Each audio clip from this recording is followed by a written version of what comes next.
Hi everyone, it's me again.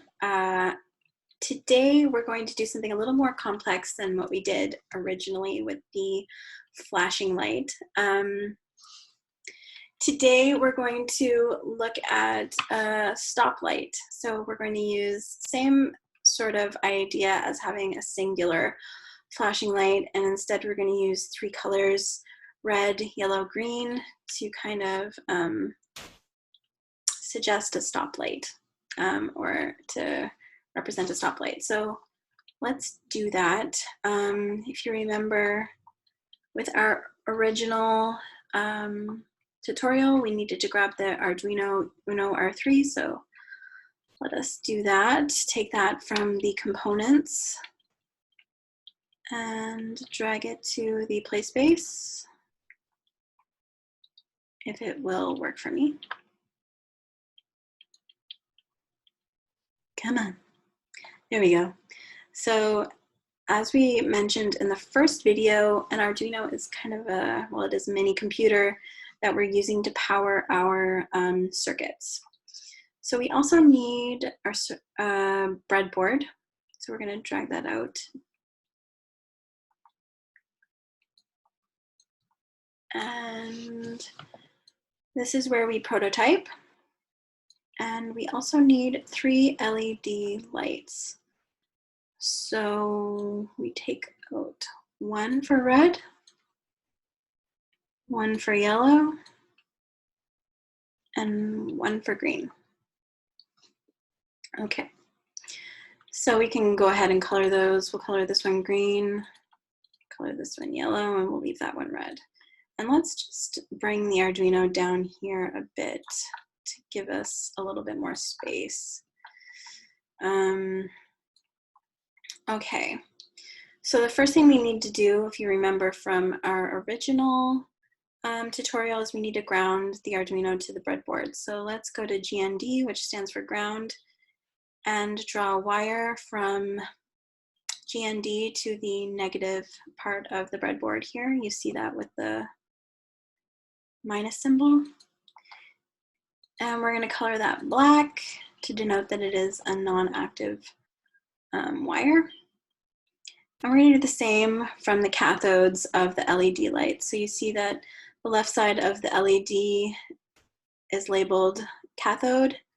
We're going to just draw a wire from each of them, from each cathode to the negative part of the breadboard. And boop, and we're going to color that black. And do that again with this one, color that black, boop, do that again and color that black. Great. So next we need to have an active charge, and we're gonna do that by connecting the anode by a wire to the Arduino. And we're going to go to D13 and connect our red one to that. Color that red so we remember the light is red. Usually red indicates an active current, but in this case we're going to try and keep it so that we can remember which wire is related to which LED light. And we're going to do the same thing, drag this to D11 with the yellow light and color that wire yellow, and the same thing with the green wire to D11, and we're going to color that, well, it's already green anyway. So that's pretty much that for wiring up our circuit. Very simple.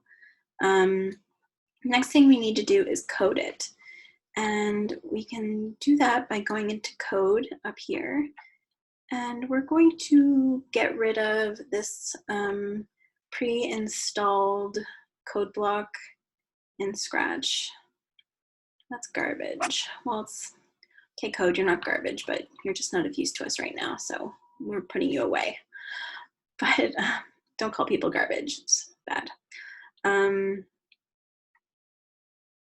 Okay, so we need to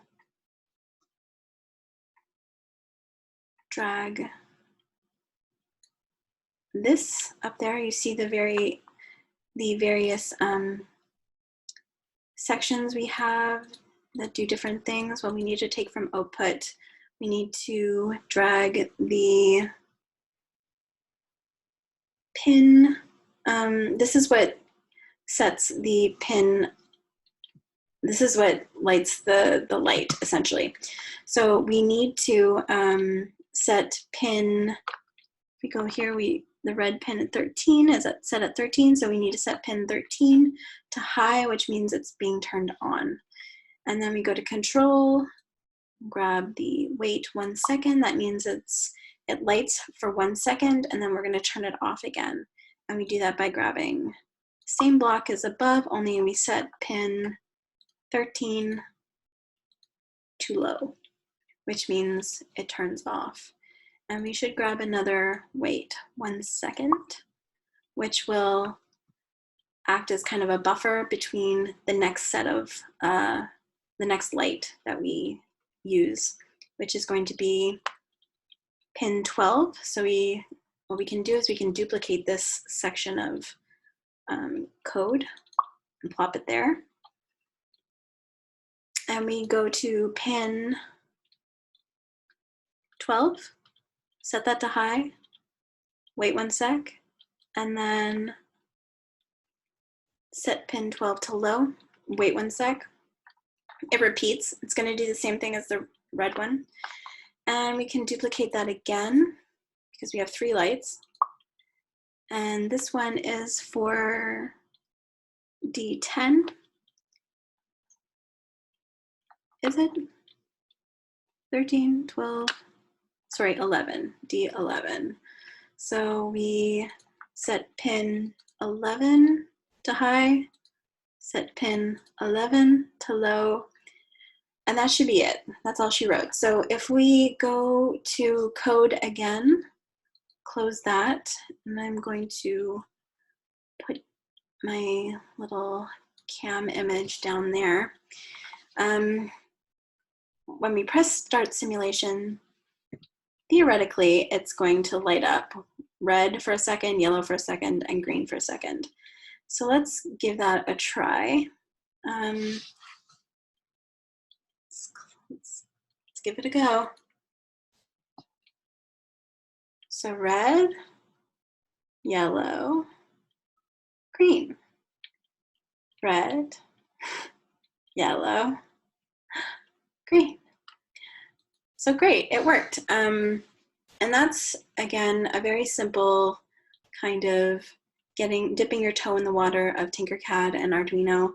But it's good to have a general understanding of what grounding means, how to drag components onto the main screen, what an Arduino is, how to achieve an active current. So it's good to have this sort of foundational knowledge before you get into anything too crazy. But yeah, so thank you for joining me for this tutorial. And we hope to have some more tutorials in the future. If you're interested in learning more about TinkerCAD or Python programming, we'll see what we can do. We meaning me, there's only one of me, so it would be kind of freaky if there were 2. Then again, if this is a simulation, then maybe there is another me somewhere else. Maybe this is all a thought project, I don't know. Kidding, it's just a girl doing TinkerCAD. Okay, sorry, I digress. Anyway, thank you again for being here and putting up with my awkwardness, awkward turtle. And I hope to see you again in further tutorials. Thank you.